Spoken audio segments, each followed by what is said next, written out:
I'd like to welcome everyone to our graduation of Class 31. At this time, I'd like to recognize our guests, our distinguished guests that are here, and our officials. I'd like to start here with Dr. Brian Aldrich, our president of the Gateway Technical College. Thank you, Brian. Dean Terry Simmons of the School of Protective and Human Services. Associate Dean Robin Rupp, also of the School of Protective and Human Services. Kenosha District Attorney Michael Gravely. Sheriff David Beth of the Kenosha Sheriff's Department. Captain Jim Widener representing Racine County Sheriff's Office. Chief Daniel Miskinnis of the Kenosha Police Department. Chief Art Howell of the Racine Police Department. Chief Matthew Sowens of the Mount Pleasant Police Department. Chief Joel Christensen of the Elkhorn Police Department. And Assistant Chief Matthew Schwartz of the UW Whitewater Police Department. And my assistant, Julie Esquivel, who I would be lost without.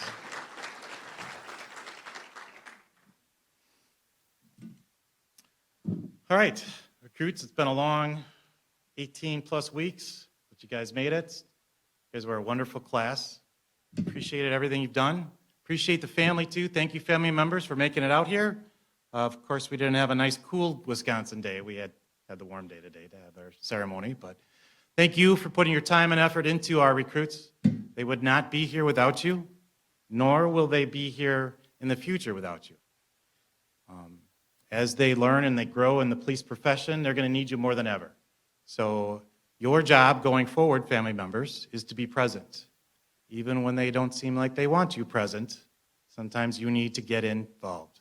Right? Policing is a hard profession. It at times can isolate us. So I've stressed very heavily to our now deputies and officers the importance of maintaining those familiar relationships. As a family, I ask you to do the same.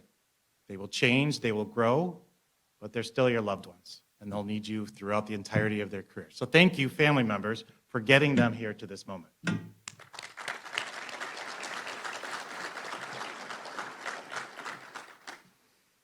right, at this time, I'll ask President Albrecht to come up. He will speak to you for a little bit. Thank you, sir. No definition for a little bit, right? We got a lot of time out there? Yes. I don't know, there's cake, I know, there's celebrations to be had, I understand all of that. So I have to start with just an observation.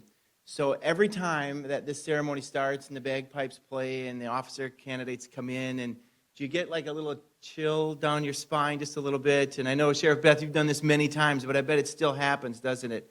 And it's really a unique experience. But today was even a little bit more unique in that when the Sergeant-at-Arms took control of the room, did we all feel like we were under control?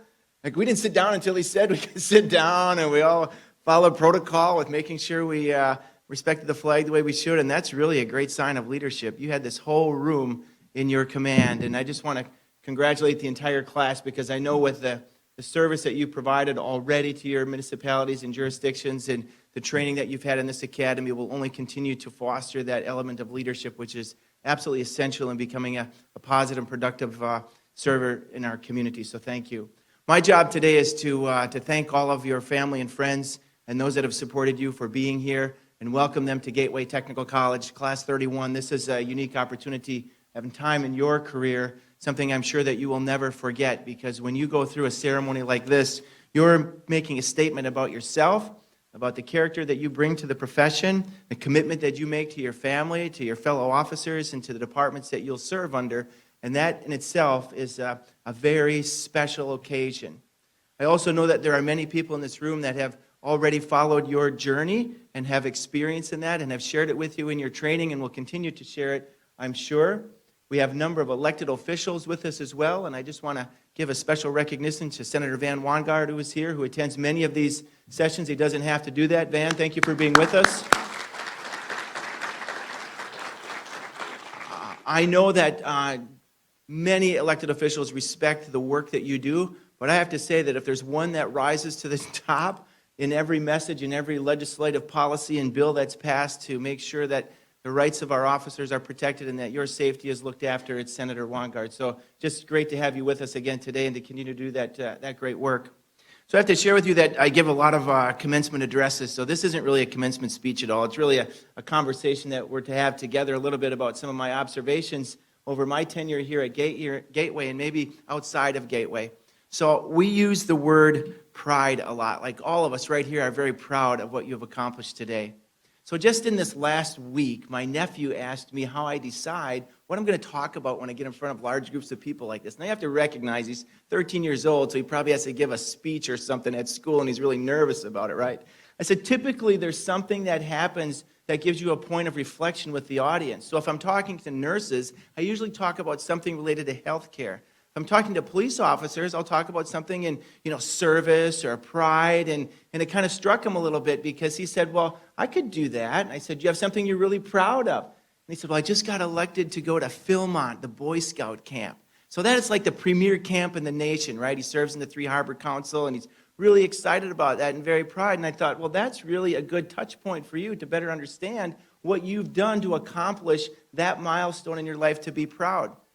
And you can find many examples like that. Last Saturday was my mom's 80th birthday party, right? A lot of people in town, and you don't get to see them all that often, so they ask you what you're up to now, and I say, well, I'm running a college. Well, I'm really proud of you. They have no idea what I'm doing at all. Sometimes I don't either, to be honest with you, but there's a sense of commitment, of admiration, of something that's unique and special about the role that you play to help guide others. And I thought that was pretty reflective of that. And you can go up and down the list. Sunday, we had our baby shower for our daughter. It's our first grandchild. We're so excited about that. And, you think about the pride that I have in her and her young family and, the admiration that I have for them because I know what's ahead of them because I've kind of gone through it. And the officers that are with you today, they know the excitement that you're going to feel going into your new career. So I chose that term just to reflect a little bit about it. And there's so many different ways that you can describe the emotions of pride. One of them certainly was when you all walked in.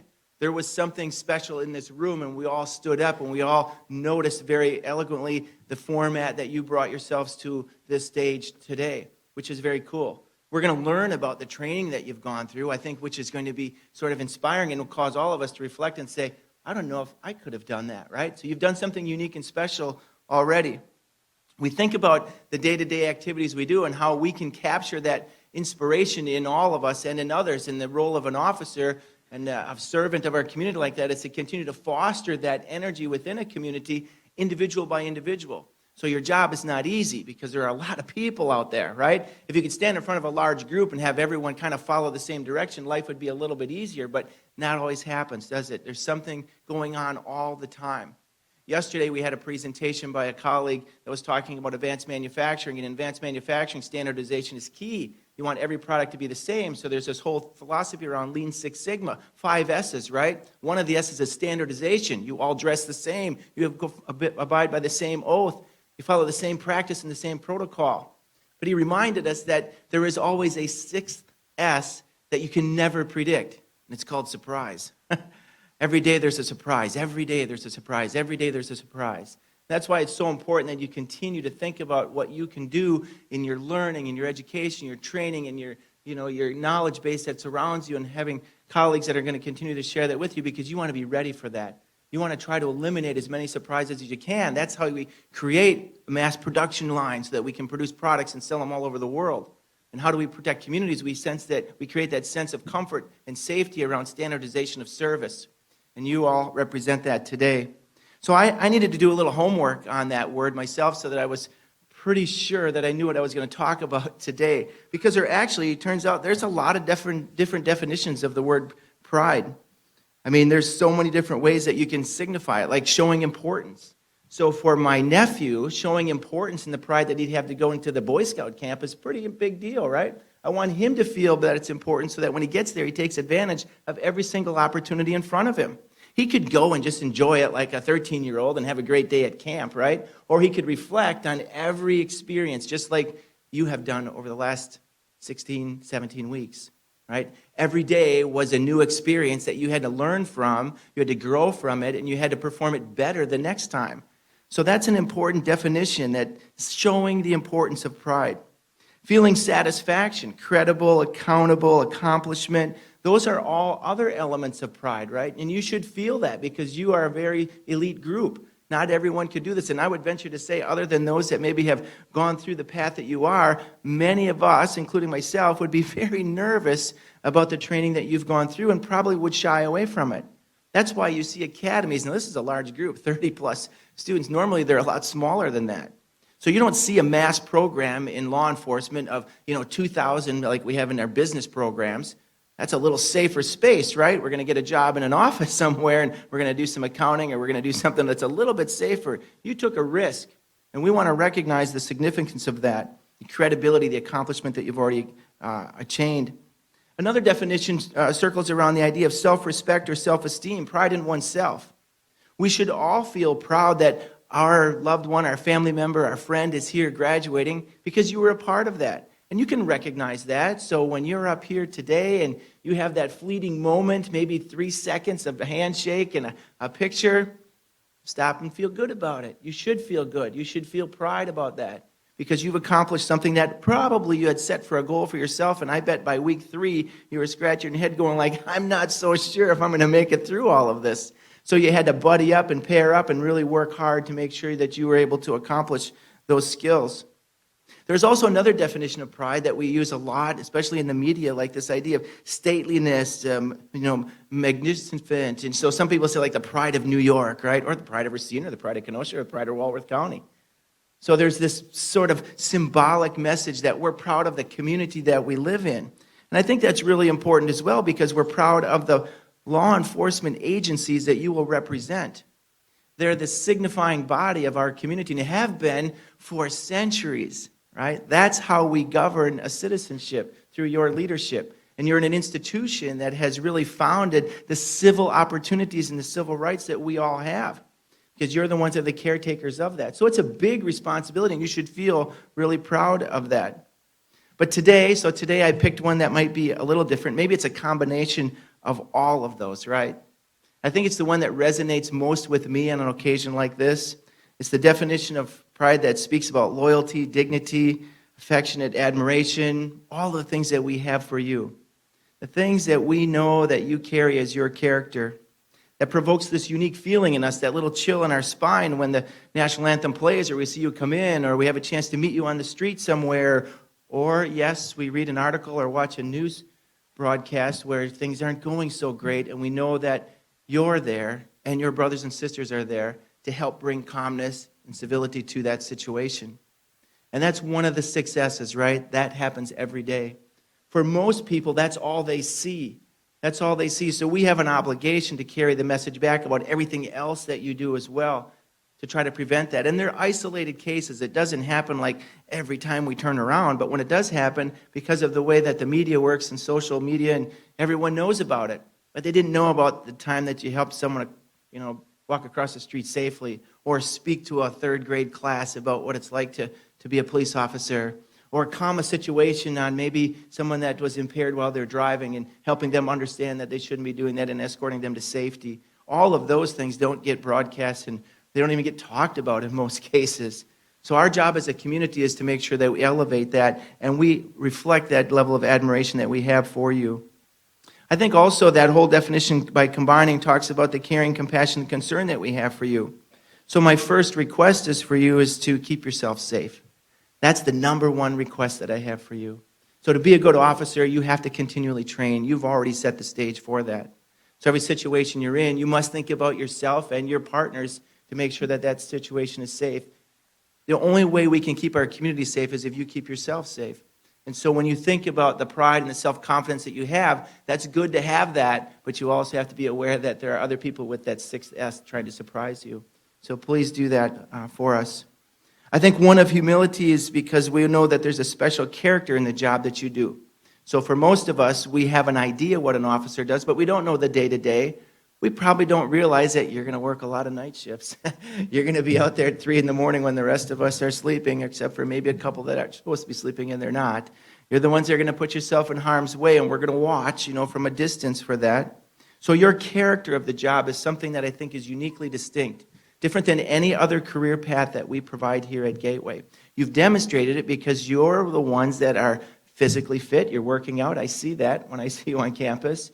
You're wearing uniforms. You saw it around campus. Not every program does that, right? In fact, you're required to look good and feel good and maintain your physical fitness. That's a different level of expectation. So my second request is to carry that character with you, because even though you might be off duty, you're only off duty from the paycheck side of it. As an officer, you're never off duty.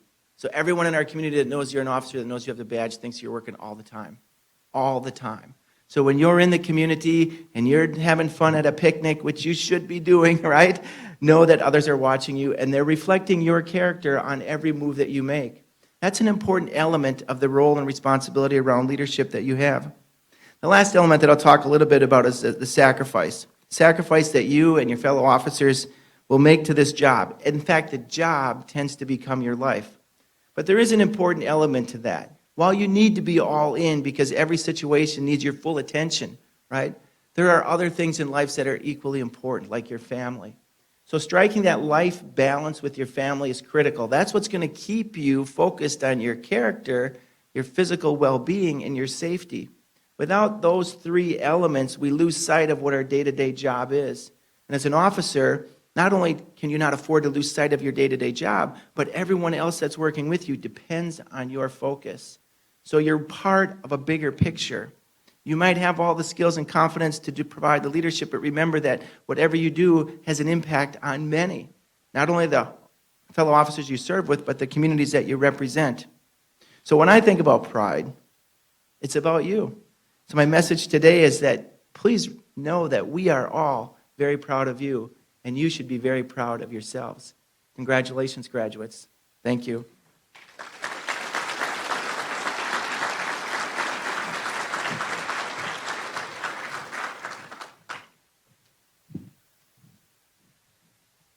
Thank you, sir.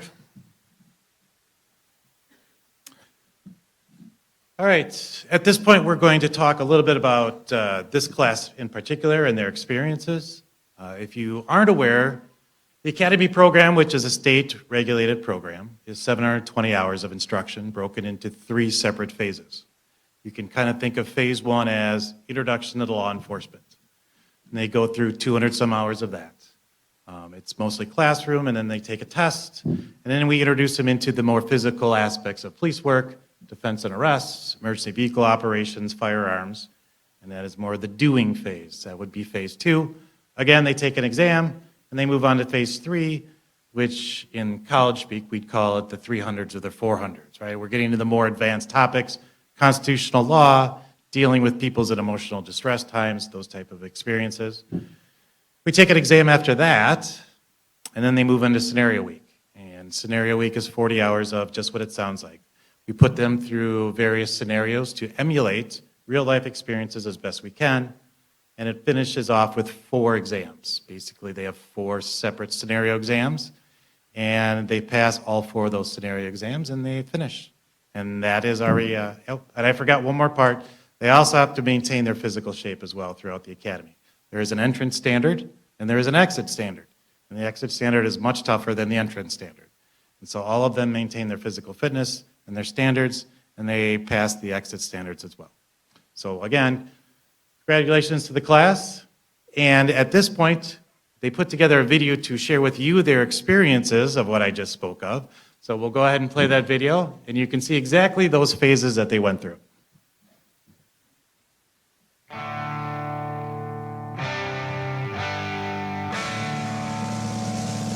Academy Class 31. Are you ready? Ready. What do you like to do? Like hunting and fishing, working on cars, tractors.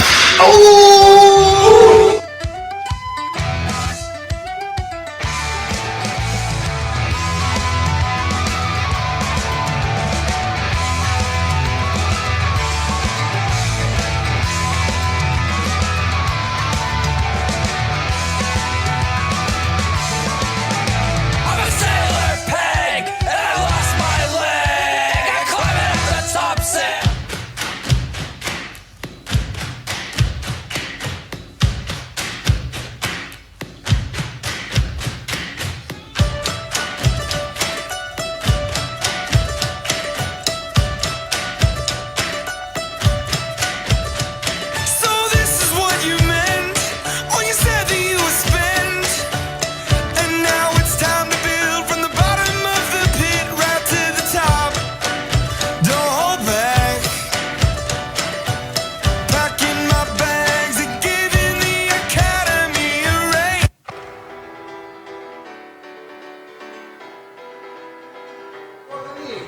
shy, you would wait and watch from far away. But you always knew that you'd be the one to work while they all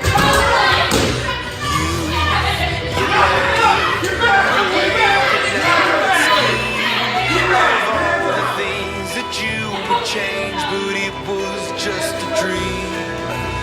Here we are, don't turn away now. We are the warriors that built this town. Here we are. Set! Moving! Remember, guns down. Your job is to move. Set! Moving! One person speak. Check with your partner, make sure you're set. Set! Moving!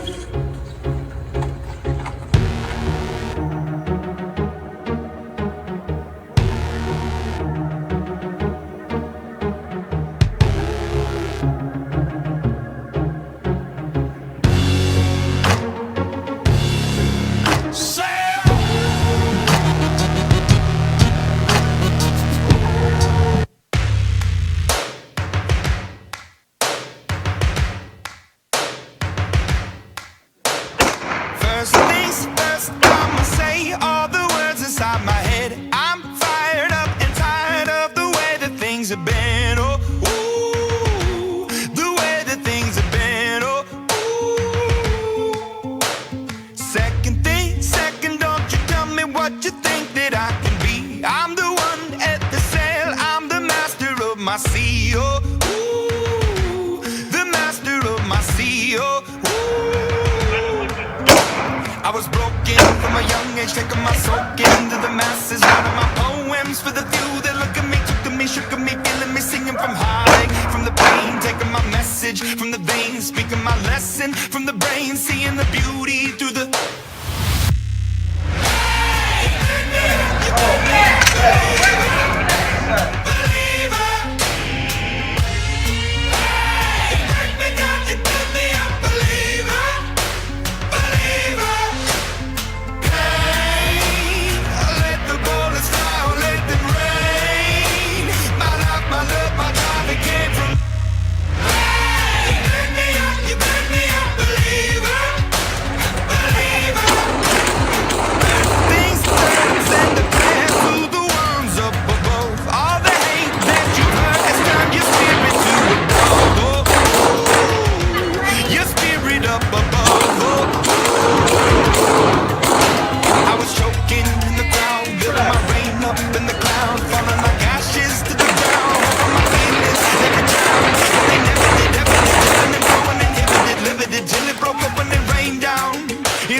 I like long walks on the beach, stagnant coffee cups, drinking by the fire pit, Instructor which is known Fish, as a ring burn. what do you like to do in your spare time? Bachelor, are you excited? Oh yeah. Totally set.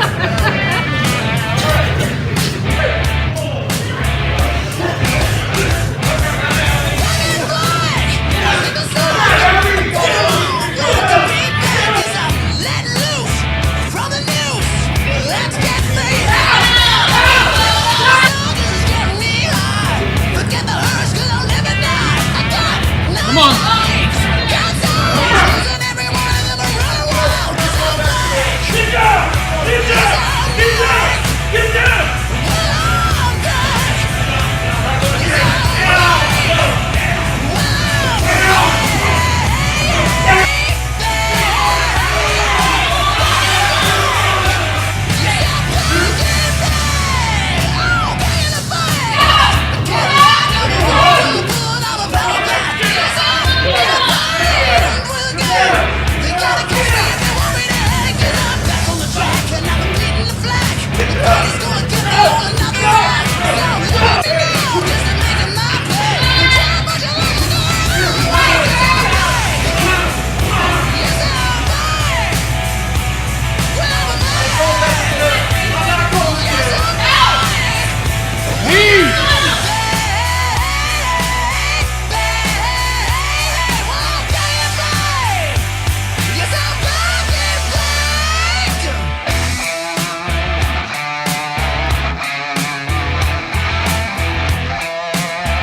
walks on the And I'm beach. like, "Ah!"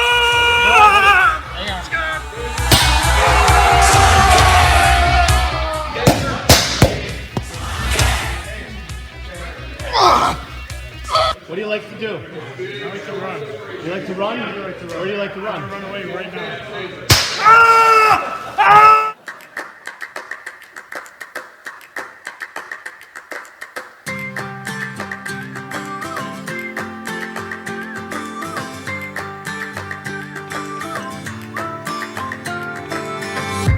If you love somebody, better tell them why they're here, 'cause they just may run away from you.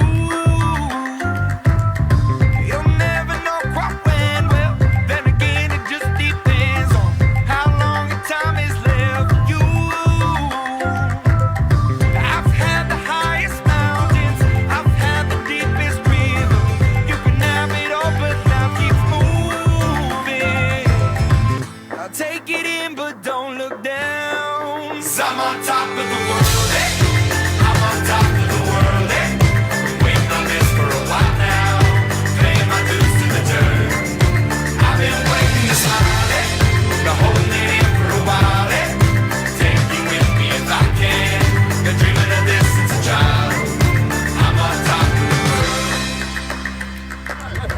I've tried to cut these corners, tried to take the easy way out.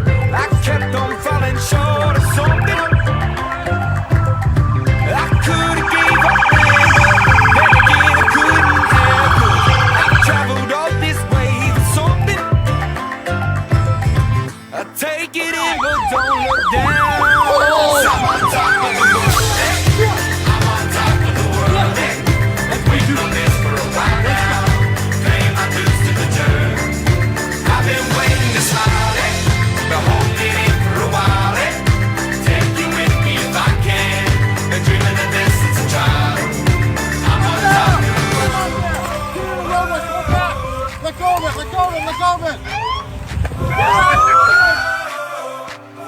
'Cause I'm on top of the world, eh? I'm on top of the world, eh? Waiting on this for a while now. Paying my dues to the dirt. I've been waiting to smile, eh? Been holding it in for a while, eh? Take me with me if I can. Been dreaming of this since a child. And I know it's hard when you're falling down, and it's a long way up, and you make the ground, but get up now, get up now. And I know it's hard when you're falling down, and it's a long way up, and you make the ground, but get up now, get up now. 'Cause I'm on top of the world, eh? I'm on top of the world, eh? Waiting on this for a while now. Paying my dues to the dirt. I've been waiting to start, eh? Hold me down for a while, eh? Take you with me if I can. Dreaming of this since a child. I'm on top of the world.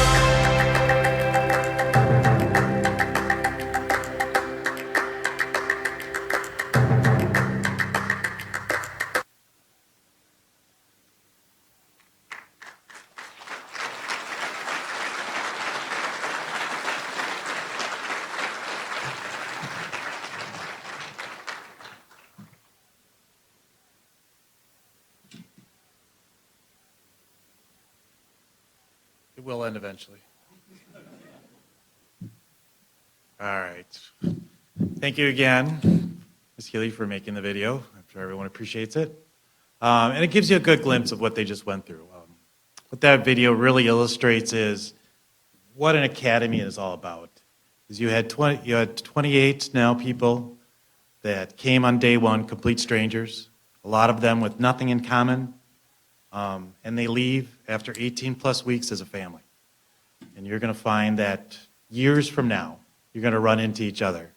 And the bonds that you formed, the growing you did together, you'll be able to pick up those relationships just like that, 25, 30 years from now. Right? That's how important academies are. So. I'm sure there is some value in tasers other than just funny videos. I haven't found it yet, but let's admit they make great videos for you guys. So, all right. At this time, there are some class awards I'd like to present. So during the course of instruction, there are some activities they perform, and we do give awards for those particulars. So the first one will be in the area of physical fitness. Forgive me while I put my glasses on. Julie, you want to bring up? Thank you. All right, in the physical fitness award category, we'll start with the men. This award winner had the standing jump of 22 and a half inches, 50 sit-ups, 61 push-ups, which is a lot. Agility run completed in 15.9 seconds, a 300-meter run in 43 seconds, standard is 68 seconds, and a mile and a half run in 10 minutes, 12 seconds. He earned 21 out of a possible 30 points. Officer Joshua Gerdakis, UW Whitewater PD.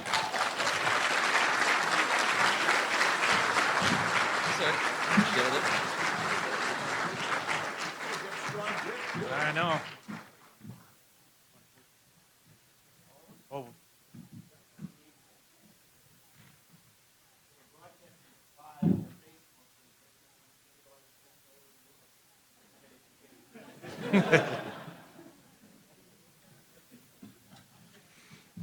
All right. In the women category, this deputy, she earned 29 out of a possible 30 points, 22-inch jump, 59 sit-ups, which is more than Gerdakis, I'll point out. 34 push-ups, agility run in 17.2 seconds, 51-second 300-meter run, and a 12-minute, 27-second mile and a half run. Deputy Brittany Weiss, Racine County Sheriff's Office.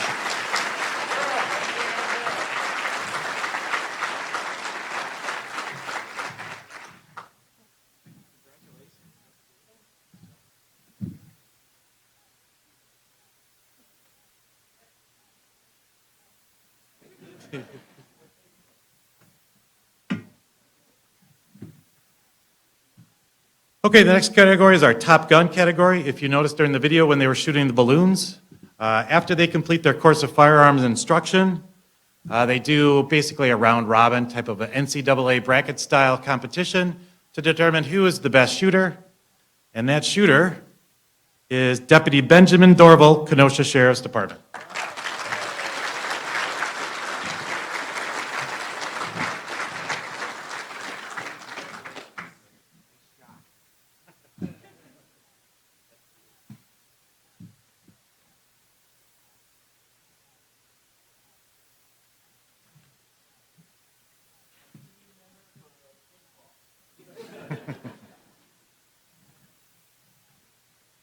All right, the next award. At the very beginning of the class, we take nominations for Sergeant at Arms. Sergeant at Arms is the position that brings the class to roll call, does inspections, keeps them on the straight and narrow, is generally the bad guy for the entirety of the academy. An underappreciated role, but a much beloved role in this particular academy. And that person is Deputy Jeremy Fromm of the Kenosha Sheriff's Department.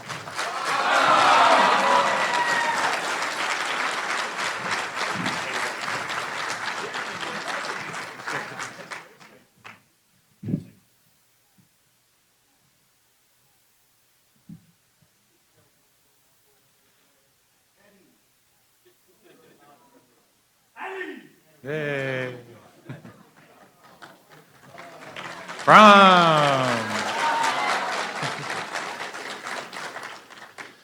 All right, after the first two phases are completed, and as they get to know each other, we have the class vote for their class presidents. They vote for their leader, who will carry them through the rest of the phase, and will also then give the commencement speech later on after the award ceremony. That person who was elected was Deputy Brian Kosznitsky of Kenosha Sheriff's Department.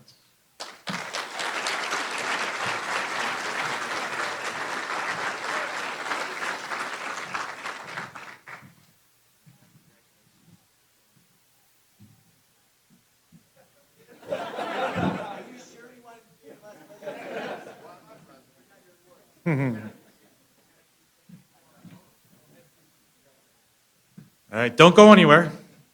We also have an Academic Achievement Award, person who scores the highest scores in our phase testing. I'll tell you, it was a very competitive. The class averaged a 91.25 this year in all their scores. However, Deputy Brian Kozlowski scored a 96.95 cumulative average throughout his scores, so he wins the academic award as well.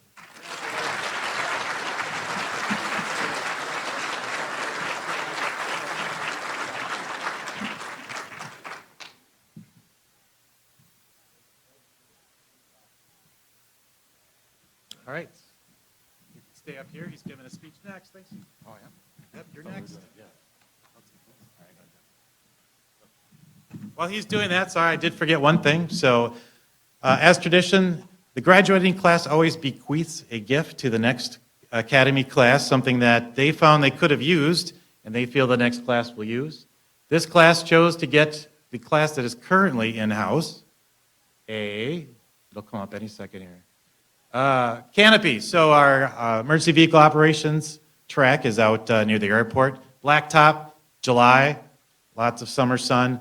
So it's a very great gift to give. Canopies for shade for our class that's coming up. I also gave some standing tables as well. So thank you for that class gift.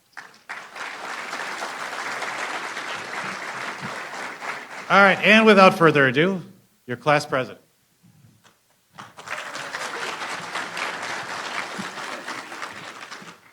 Ladies and gentlemen, to our friends and our family who are here today, to our friends and our family who are unable to be here today, we thank you for your support and your encouragement. To Gateway Technical College, we thank you for providing the facilities and equipment for our training.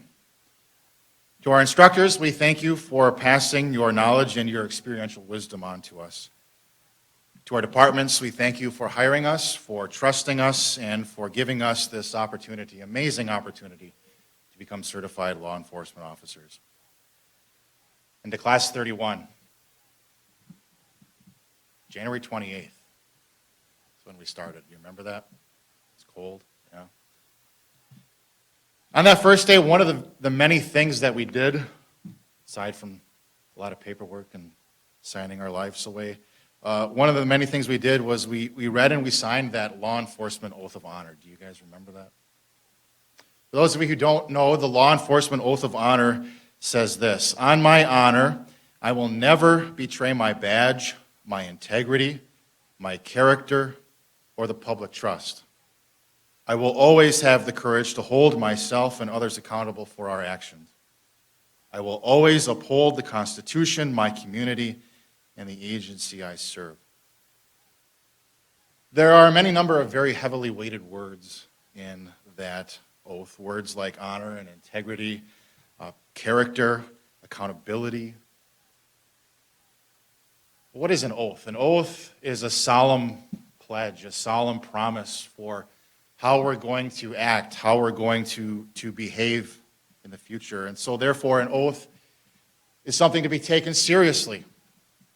And especially that oath that we took and signed, the oaths that we took when we were sworn in our respective departments, should be remembered every day and taken seriously each and every day, because an oath is sort of like a mission statement in many ways. It explains what drives us as law enforcement officers, things like honor, integrity, and service. On my honor, I will never betray my badge, my integrity, my character, or the public trust. In the ancient Greek language, the Greek word for honor is literally translated as value or worth. In other words, what I value, I honor. Makes a lot of sense, right? As law enforcement officers, we value our badge.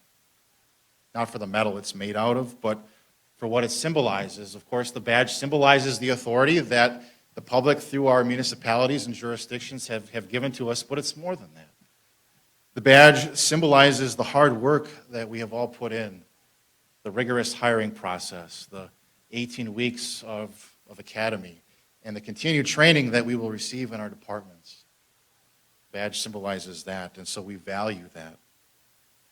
We value things like integrity and character. Integrity and character, they set us apart from the criminal element. Integrity and character have to do with being morally upright, to be honest, truthful, sincere, and trustworthy. We value the public trusts. The public expects us to be morally upright, honest, truthful, sincere, and trustworthy. And the public has, again, through our agencies, entrusted us with an amazing amount of authority. And the public trusts us not to abuse this authority. The public trusts us to exercise this authority equally and fairly. I will always have the courage to hold myself and others accountable for our actions. Why is it courageous to hold yourself and others accountable? It's because it's hard, isn't it? It's a whole lot easier to blame others for the things that happen to us. Maybe you can remember that last time you got pulled over and you got that speeding ticket. In your heart of hearts in that moment, who did you blame? Probably the cop, right? But in reality, who was the one who was to blame? It was you for speeding, right? See, it's not easy to do. It's not easy to take accountability for our actions. And when we're holding others accountable for our actions, such as people that we have to arrest, it's not a popular thing, is it? It is courageous to hold ourselves and others accountable.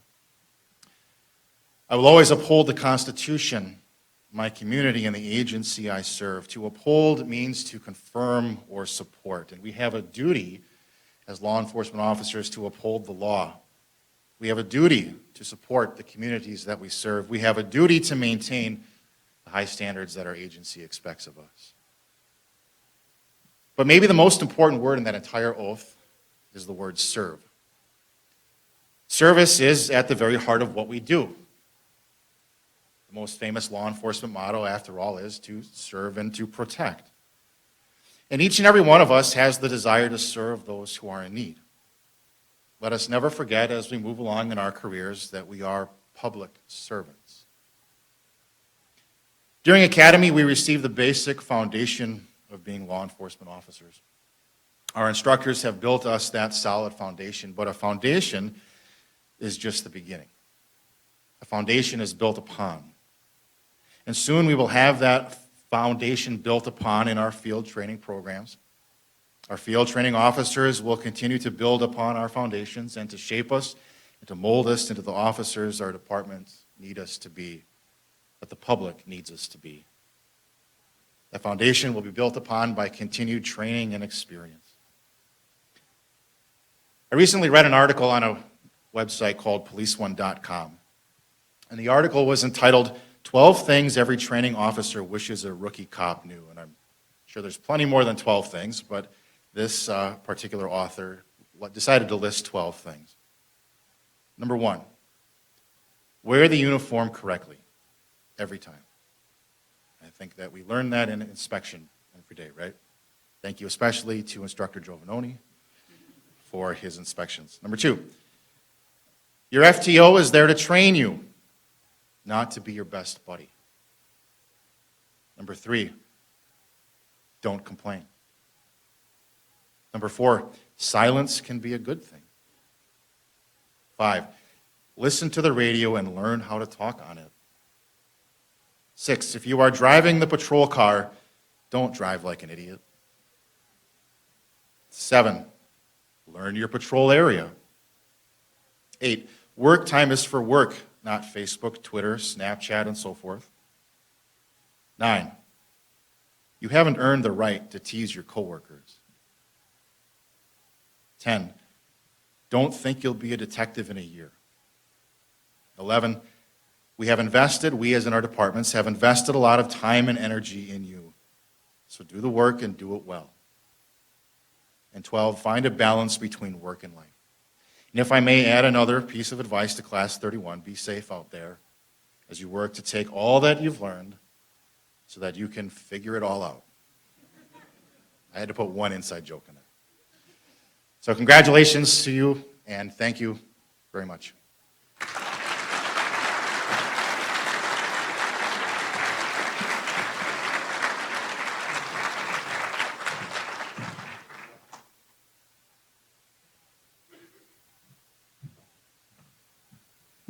I think we understand why he was elected class president now, don't we? All right, this time I would ask District Attorney Michael Gravely, if you come up, you'll be our keynote speaker. I welcome to the podium. Thank you for agreeing to speak with us.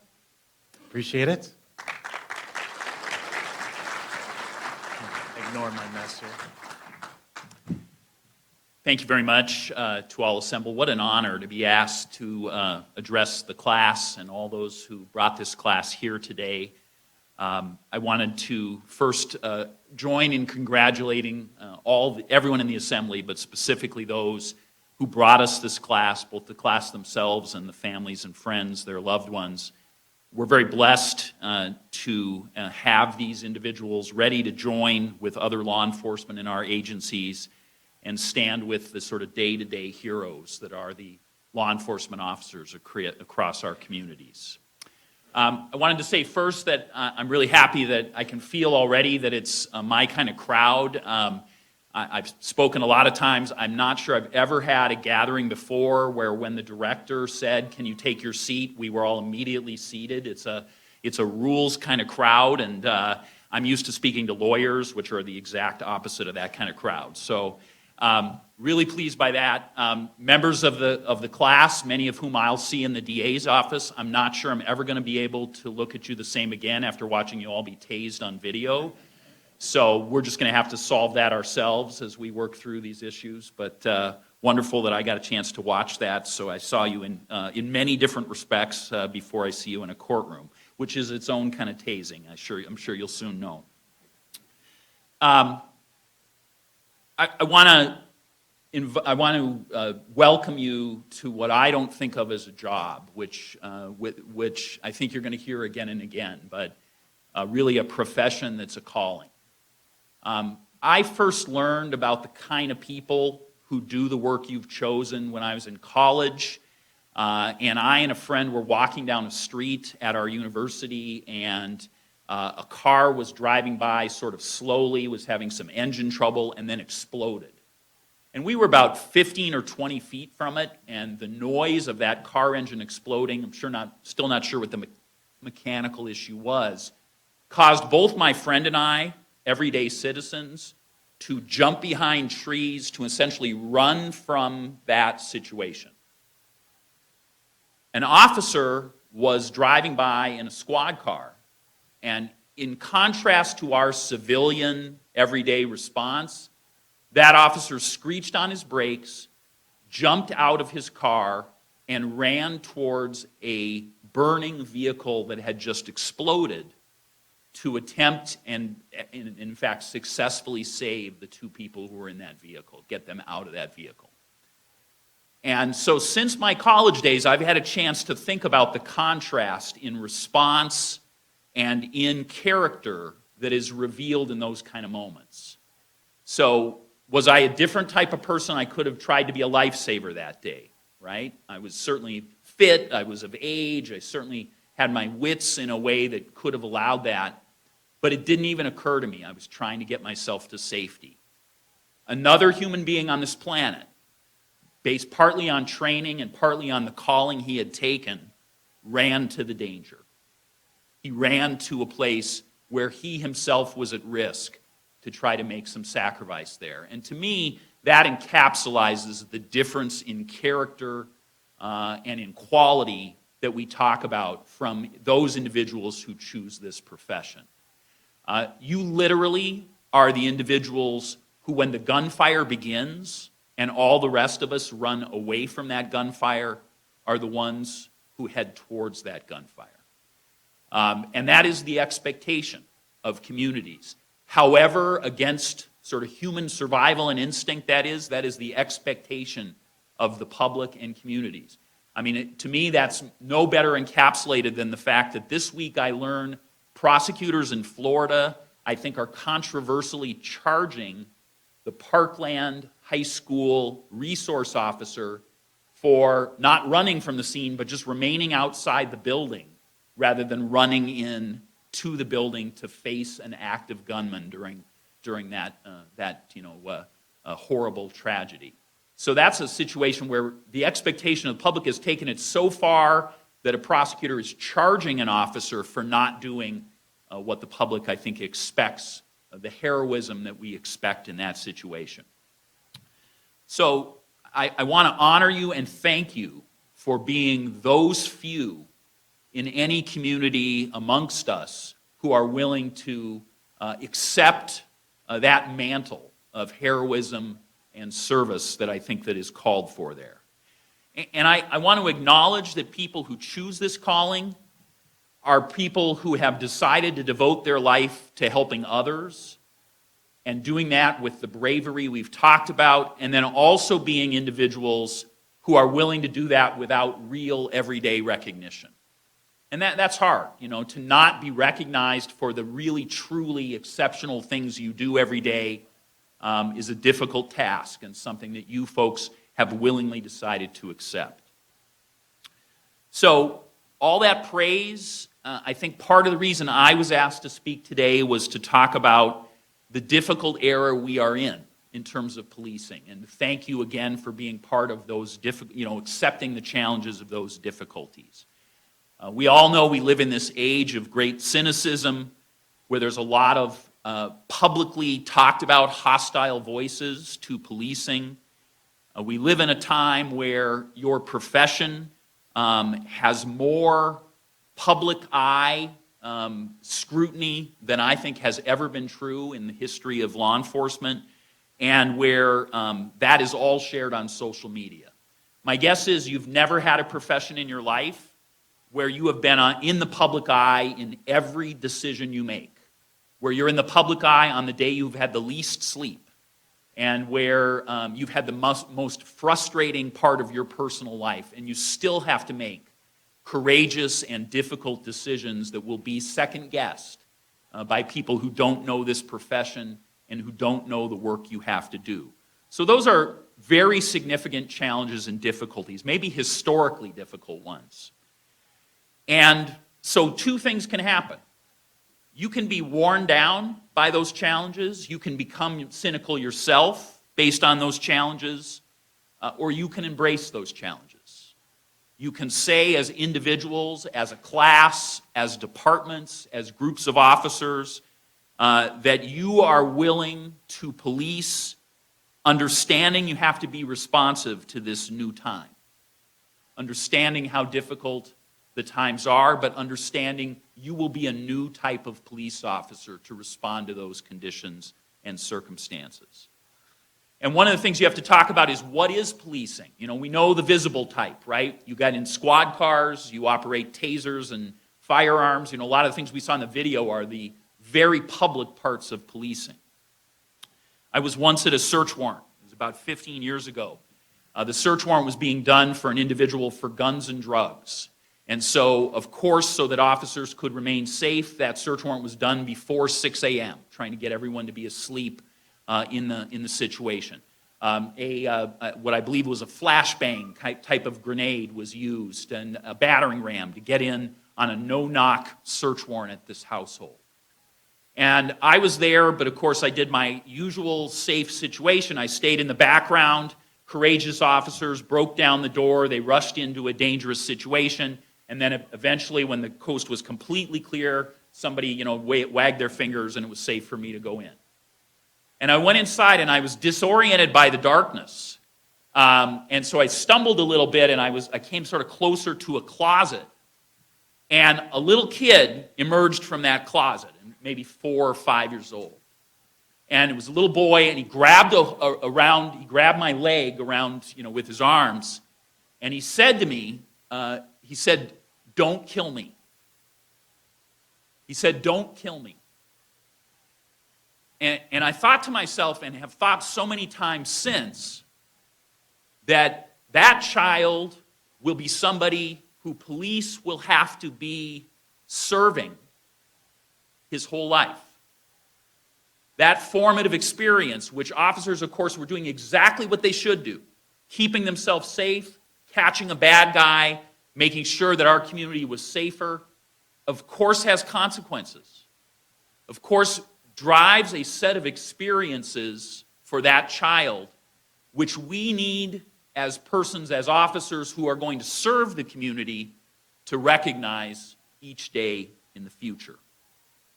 Obviously, no one threatened this child, no one did anything, but his sources of data how he was growing up, how officers entered, all of those things said to him he might die. And that is a moment, a glimpse I had of how policing can look from other vantage points, from other experiences that I think need to be recognized in our modern world. So that requires a different type of policing, right? It doesn't have to do with your gun or your squad car. It has to do with your heart and your soul. It has to do with what kind of human being you're going to be when you approach people whose experience may be different than your own. Now, I say this asking that of you, members of this class, understanding how difficult that is, because you will witness some of the horrible glimpses of your communities. You will tend to the bleeding victims of senseless violence. You will be the ones who are there first to see the broken bodies on the highway. You will be first responders and witnesses and recorders of some of the most difficult to see inhumanity that humans do against each other. And this will impact your soul. You will see glimpses of human behavior that you will have to then figure out what to do with. And some of you will carry that like a burden. And some of you are prideful and have always carried as many of your burdens as you could on yourself. You didn't want to impose that on other people who care about you. And as you've heard multiple speakers say, you need to understand from those who have thought about this that the healthiest course for all of you, and probably the course that makes you the best law enforcement officers, is to find ways to find both solace and respite with your family, with those who care about you, both your new family, your law enforcement family, and those who have cared about you forever. Never forget that your loved ones take on a new burden too, right? Every day when you leave them, they will be sending you off into harm's way.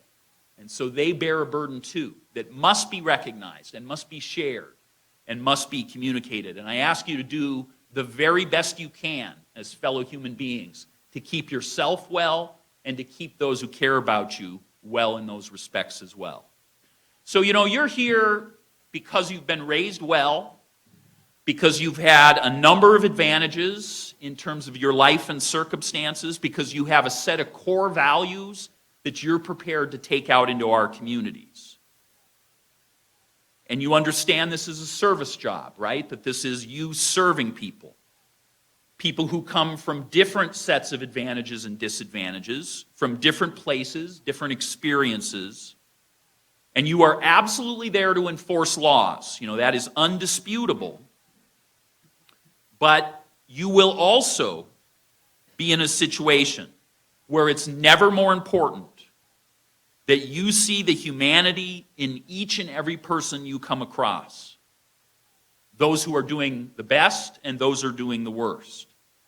My challenge to you is, can you treat every person in every call like you would want your own family members to be treated? And that will not be an easy thing. Every contact you have with the public in this uniform has the potential to be life-altering. You will come across the elderly who have no real call. They're just lonely. And you're there because they want to tell you about their grandkids' pictures. You will come across abused women who do not feel safe telling you the truth, but still need your immediate assistance. Disheartening as that is to an officer, they will be calling for help not by the words they tell you, but by the very fact that they had the courage to call the police at all. You will see so many people in the throes of addiction, with the frustrations to law enforcement that is, but understanding the place they are in and that their families are in that struggle. And you will come in contact every day maybe with people who have been raised and who've been socialized through the media and society to dislike law enforcement. And I'd submit to you one of the ways you can be measured as an officer is how fair you can be, how well you can police those who publicly, to your face, dislike you. That's not easy. It's easy, probably, to police people who say, "Thank you, officer, for your service. It's so fantastic to see you." Those are the people it's easy to police. How many of you are ready to accept the challenge of policing people where you're the last person they want to see? That is a legitimate, from my perspective, measure of who you will be next. So, here you are. You are going to arrest people. Can you take the people you arrest and understand their humanity? And even if they've struggled with you, figure out how to be compassionate? You know, that's a real struggle. That's against a lot of pieces of human nature. And it shows, it demonstrates in a small way, even a person deserving of arrest, that a law enforcement officer is recognizing his or her humanity. A couple of last things. I want to ask you to try every day not to be complacent in this work. Ask yourself as often as you can, am I here doing this public service for the right reasons? Seek out motivated coworkers as your mentors. Look for the people in your departments who you can truly admire as people who do this work with enthusiasm and the right way. Every day, have your challenge be, can I be understanding and compassionate and inquisitive and also be suspicious with all those other things you're asking and thorough in each situation? Because really that's the bar. That's the bar that's set for excellence. Please let this calling and your responsibilities, with all of its fears and difficulties, test you. Embrace that fact that it tests you. Let it make you stronger. Let it challenge you. Let it be something that matters so much that calling it a calling is fair. One of the things I assume you know, but maybe not everybody in the audience knows, is that certainly in our area, we have the youngest police departments in terms of years of service that we have had in a very long time. So I began in the DA's office in 1989. I have never seen younger sheriff's department and police department in my own local community. And I bet you that's true of other departments across the state. So literally, you are a new generation who are now the next generation of policemen. And as the new generation, your challenge from my perspective is to take the old values that are under siege in many places and figure out new ways to police with those new values and, of course, our laws, being a place where you have a maximum of compassion but still demand that the old values and standards be applied. Have humble hearts. Do this work with great humility and accomplish the sort of change in your departments and in our communities that your generation are capable of. Thank you.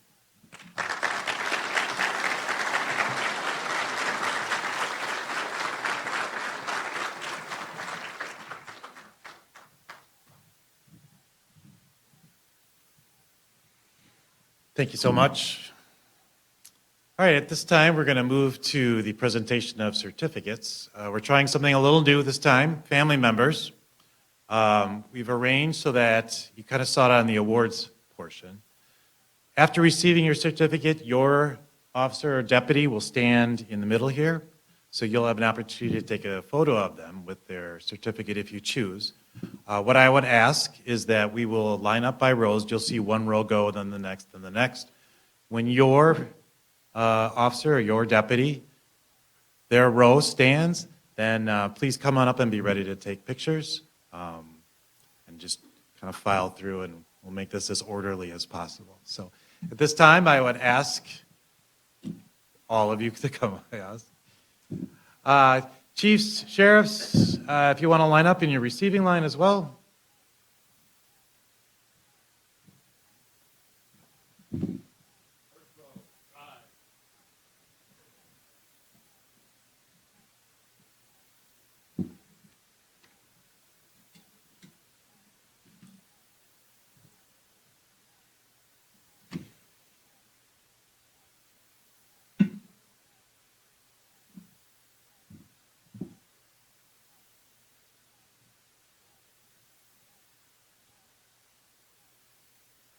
All right, we will start. Officer Edward Alvey, Kenosha Police Department.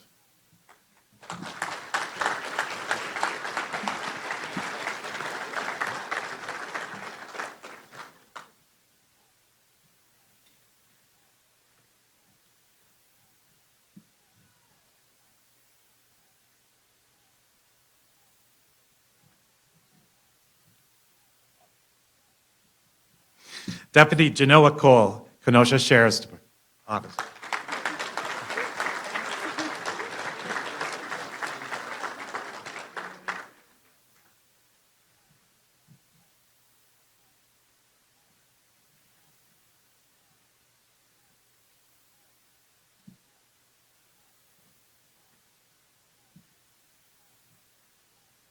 Officer Phil Davis, Racine Police Department.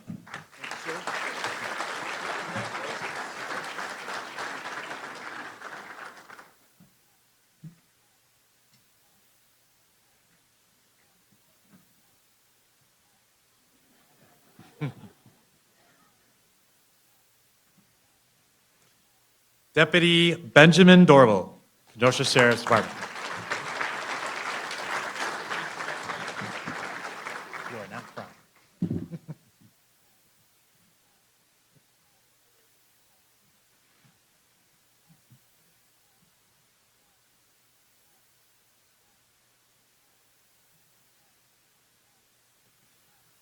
Officer Natasha Farr, Kenosha Police Department.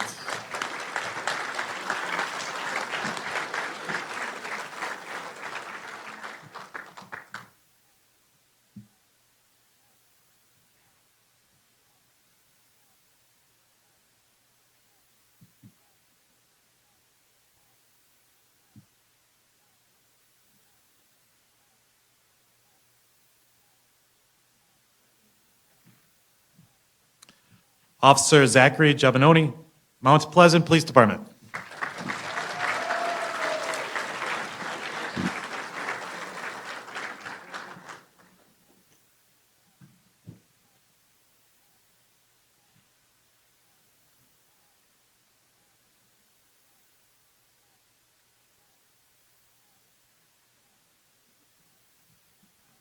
Officer Joshua Gerdaukas, UW Whitewater Police Department.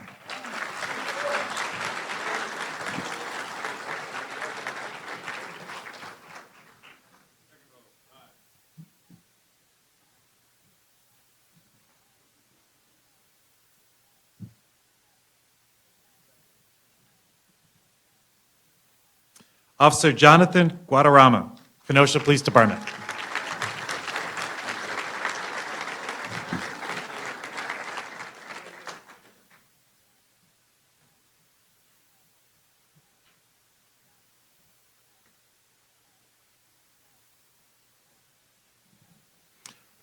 Officer Megan Healy, Kenosha Police Department.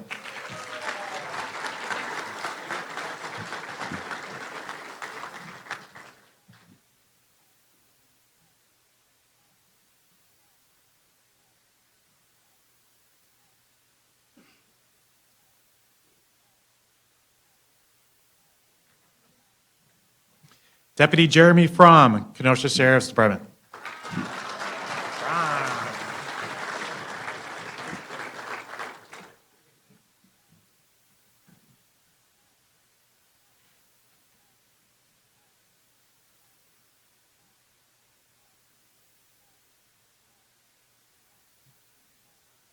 Wow. Officer John Holloman, Racine Police Department.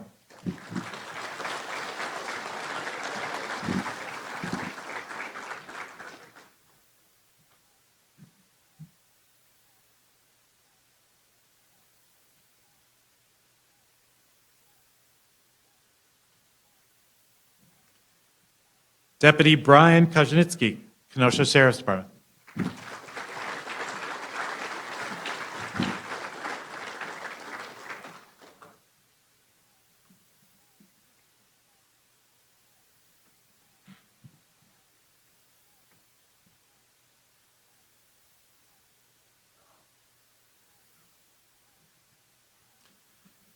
Officer Jason Krieger, Kenosha Police Department.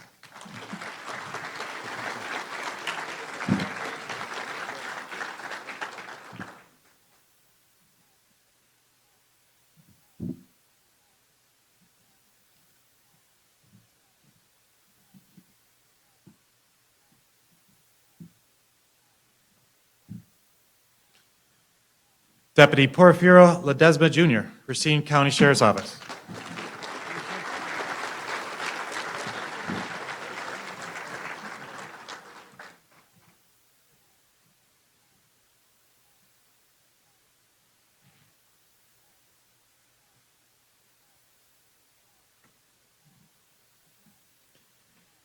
Deputy Latasha Love, Racine County Sheriff's Office.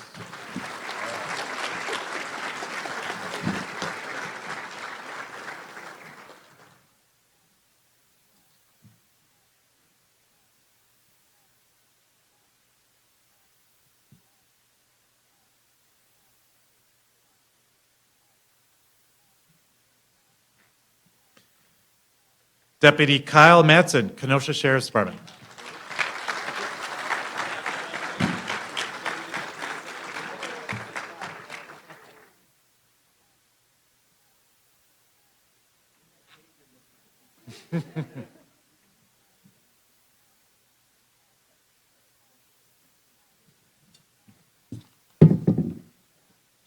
Officer Brandon Matz, Kenosha Police Department.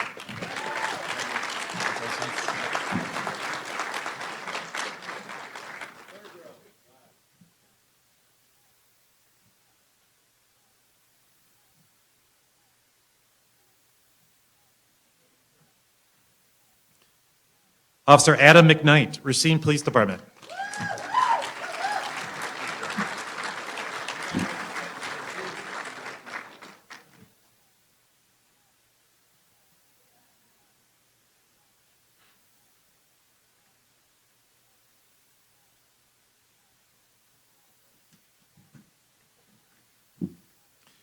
Deputy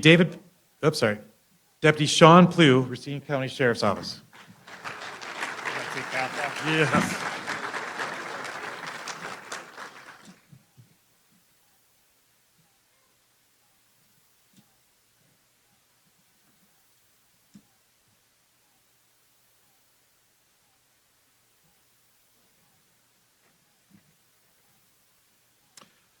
Officer Brian Schoenbeck, Racine Police Department.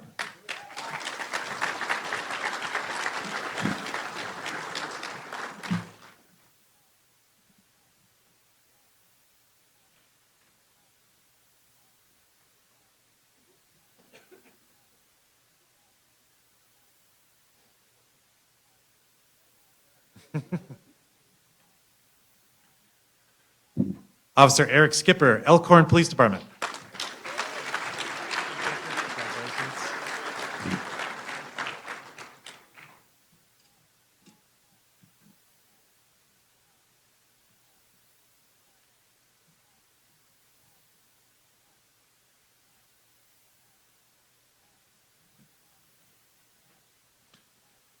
Officer Jason Straka, Mount Pleasant Police Department.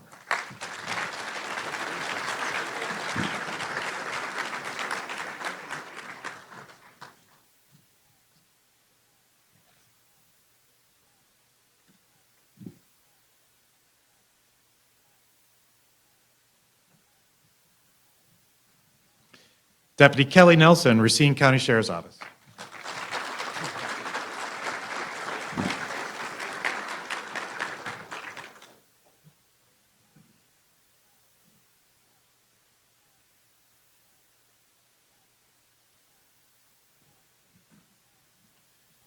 Deputy Thomas Trichler, Kenosha Sheriff's Department.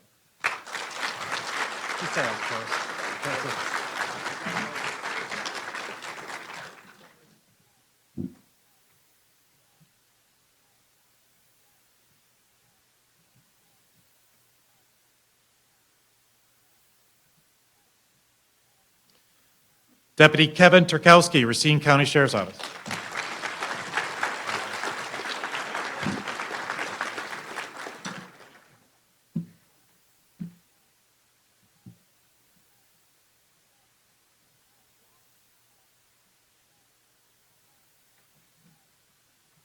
Deputy Brittany Weiss, Racine County Sheriff's Office.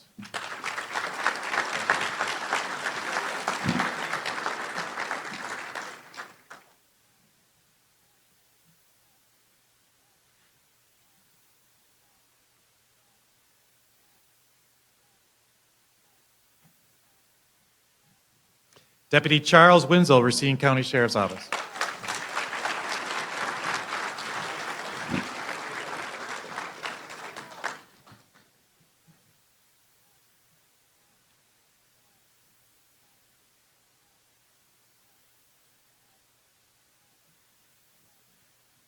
And Officer Michael Witz, Kenosha Police Department.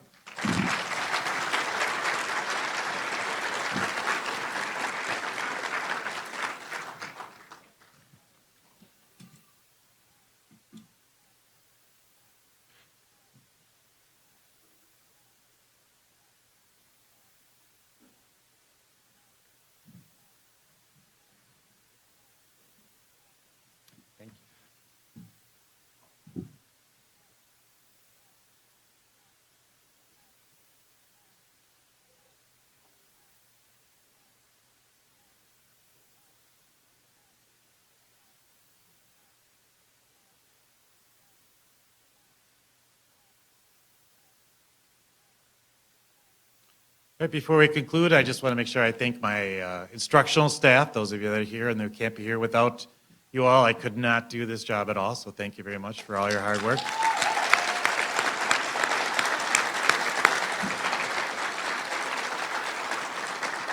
And thank you to all the agencies. The relationships we've built are great. The training officers, I couldn't do without you guys as well, so thank you so much for that.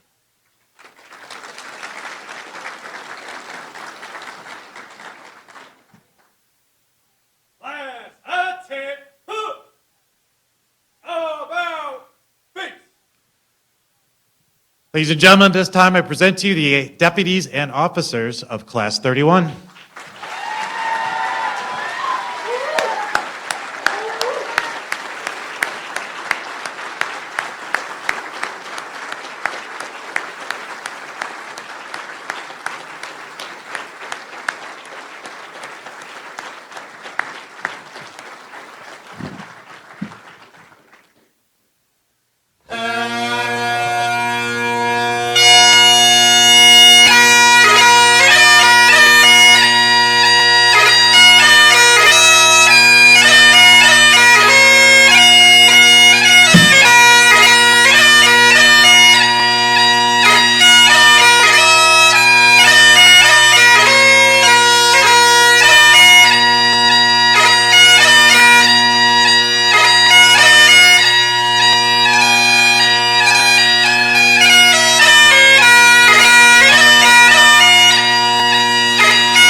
All right, thank you everyone for coming so much. There is cake, coffee, juice, and your loved ones.